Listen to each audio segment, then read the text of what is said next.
Hey guys, what's up? Alan here from the garage. As you see, I made it back with my beautiful DRZ400E. We went to Romania and basically went off-road for like 2 weeks. The bike held up really well. I already cleaned it, so you see it's already nice and shiny again. It got, of course, some scratches, but nothing major, and technically it was absolutely solid. Unfortunately, I already destroyed my new seat, but yeah, that's, I guess, scars from war that you need to take into account. Now, in the meanwhile, I already got this little beast. As you see, they're making pretty good brothers here. It's a Husqvarna 701 with a rally tower. So that's something I'm gonna prepare next, and yeah, I'm probably gonna show you more on what this bike has built in, like the additional tank, the rally tower, and so on. So stay tuned for that. Today we have another topic. It's actually gonna be about the carb from the DRZ400 Supermoto. So this one here. I basically stripped down the engine because the head was not good anymore. The camshafts were out of specs, so I also removed the cylinder because I'm gonna place in a thinner base gasket here, and then a new cylinder, and then we get some new cams as well. And in addition to those new cams, you'll see them right here. This is how you know you got the good stuff. There should be a marking on here. You probably cannot read it, but here it should say A or B. A and B are the old model camshafts from the E version, so the more aggressive ones, and not the mild ones as you get in the S or SM models or the newer E models. So that's the OG cams we're gonna install later on. But the topic for today is gonna be rebuilding and also modding the 36mm BSR carb. It's a Mikuni carb. And just for sakes of show you the difference, I've got a FCR 39 flat slide here. Unfortunately, I cannot use this one for the Supermoto because I need to add it to another bike. But I'm just going to show you the difference on it. So I'll just switch to my chest mount, so I have both my hands free, and I'm going to show you first of all the differences between the two carbs, and then we are going to rebuild the BSR 36mm carb with new gaskets, and also I'm going to show you what free mods you could do to this carb to gain more power, more throttle response, to make it a bit more like the FCR 39. Of course, this one has an accelerator pump, so there's not really much to compare, but I'll show you what to do in a second. Before we go too much into detail on how to mod this carb, I find it very helpful to understand the difference between the carb from the E model here and the carb from the S or SM model on the left-hand side. So this model here is a constant velocity carb, I guess it's called in English. So you see there is a slide here you can move, but there is also a throttle valve right here, which will be opened with the gas cable. So if you pull on the gas, it will open up this valve here. But as you can see, this slider will still remain down and only move up by the suction created through the engine. So you open it up, then the engine creates suction, and the more and more suction is created, the more and more this one will open. This results in a much smoother throttle response, but it also results in when you snap the throttle quite aggressively, it takes a while to build up the RPMs. On the other hand, we have a flat slide carb. This one is even a flat slide with an accelerator pump. So this is where the cables of the throttle are installed. You pull on it and the slider opens synchronously with the throttle itself. This results in another issue. So an example, if you pull the throttle open like in an instant, the engine doesn't have the vacuum needed to pull the amount of fuel that is needed for that action. So what we have here is, you see that little brass thingy, it's an accelerator pump, and what it basically does is when you twist the throttle, this mechanism here goes to a diaphragm, which then just pushes fuel, squirts fuel into the engine. So if you open that up and you have fuel in the carb, it will just squirt some fuel through the engine opening. So yeah, that's basically the main differences. We are now going to set aside this carburetor here. We're not going to do anything with it today. Today let's focus on the BSR 36 carb, which is the stock carb of the S and SM models. And there are a couple versions. The older versions, they don't have this solenoid here installed. So yeah, you can basically ignore the steps I'm going to show you on that. But other than that, they are pretty much identical. We do have some stuff here. I do have another cap just to show you for comparison in a second. There is a this one is a restricted one, and this is the unrestricted one. Then we do have a carb rebuild kit. We do have an idle mixture adjustment screw where you can get to without needing to use a screwdriver here. So we have that. We also do have a pair valve removal kit. We're going to use parts of that in this rebuild as well. And then of course, one of the greatest thing existing for those carbs, we do have the JD jet kit for the DRZ400S with some needles and some main and pilot jets, and we're going to use the tutorial here to find the right mixture. So next up, I'm just gonna undo those necessary screws here on the carb. I'm not gonna go too much into detail on how to rebuild it, since there's many other videos covering that. I want to cover how you can mod the carb to get more throttle response, more power out of it, basically for free or just for a little money. Okay guys, so I already replaced the pilot jet with the one from the JD jet kit. It was a 22.5 before, and now it's a 25. And I also replaced the main jet from a 142, I guess it was, to a 160. And then I added a adjustable or an extended air fuel mixture screw here, so you can adjust it on the fly and you don't have to fiddle around with a screwdriver. I'm gonna use a full exhaust system, but it's gonna be a street legal one, so I went for the 160, not for the 170, just because the 170 is more for like race exhaust systems, and this should be enough. We'll figure it out during fine-tuning anyway. But now let's get to the free mods you can do to this carb. This one is not free, the main jets and stuff that cost around $100 US. It's definitely worth it, but if you're on a budget, then I might be able to show you some other mods. First off, there are two caps on the carb. This one goes up here, where the diaphragm is sitting.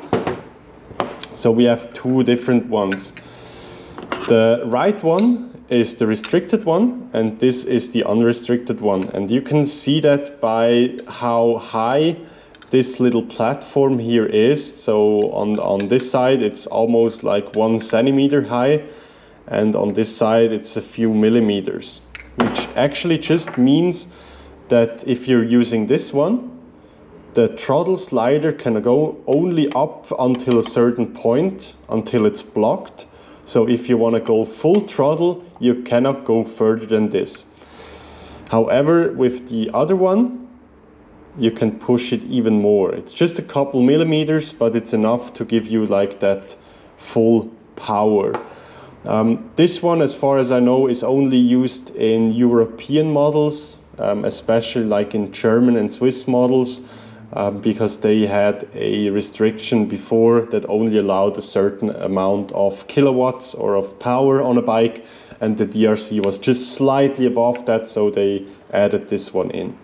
So to unrestrict, you need to make sure you use this cap here, or you can be careful and grind it down to a lesser height, which should be about 4 to 5 millimeters.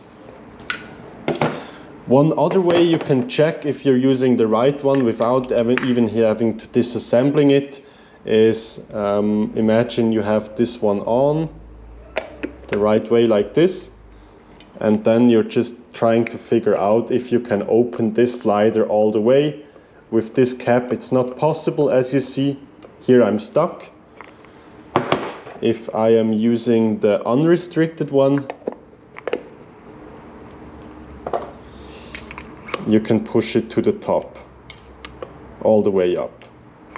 So also if you grind it down, make sure you can just push it to the top and not too much further, and it should be enough. So that's the first mod. This one we're gonna set aside. Then with the slider here, there are 3 holes. One is this one here is where the needle sits.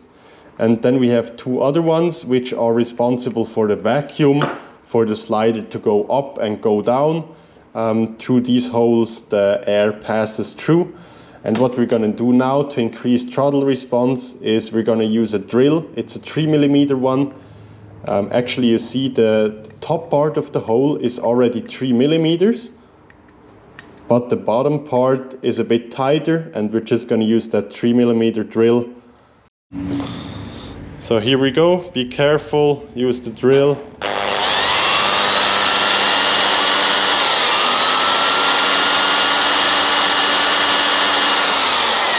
Okay, that's one, and then the second one we're going to do as well.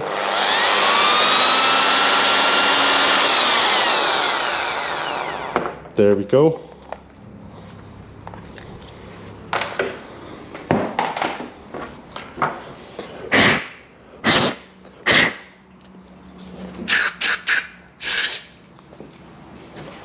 I just cleaned that with some brake cleaner, and now you see the holes, they have the same diameter as the other one, and this results in a faster up and down movement of the slider and in a bit more throttle response with that. For the next mod, we are going to have a look at the bottom of the carb. So with that being assembled like this here.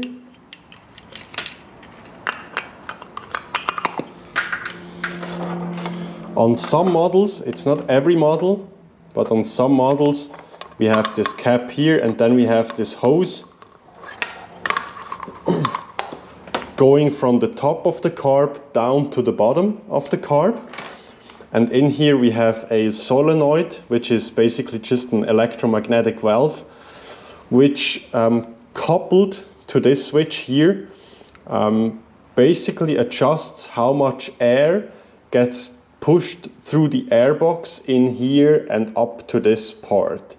So what Suzuki did to hold up to emission standards, this switch here detects the gear you are in and the RPM, and it figures out if it needs to bypass air through this channel here, through that, and then push air on top of the slider to basically push the slider down, even though you want to open the throttle up. So this is another way on how Suzuki restricts power in lower gears. This is, if I remember right, only valid from first to third gear. But what we are gonna do now is we're gonna block off this cap here to not allow this pressure here to flow over and push the slider down, so we don't have that. So this one is pretty easy. I'm just gonna use such a rubber cap to close off this part here, so we don't have any air that can pass through. Then just gonna moisten it a bit, and then we're gonna push this tube over it. So it's actually also a mod nobody can spot from the outside. You won't be able to see that. And now there is no air passing through. We can just double check that by blowing into this piece, and there shouldn't be any air coming out here. Yes, that's tight and nice.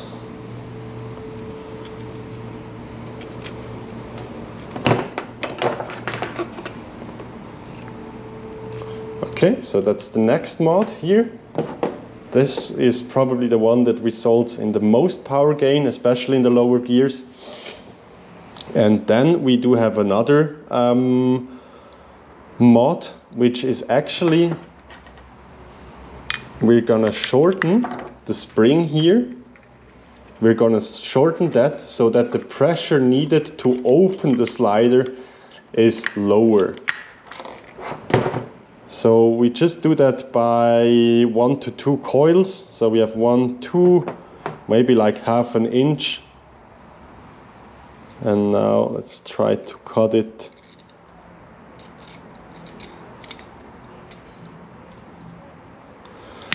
In here.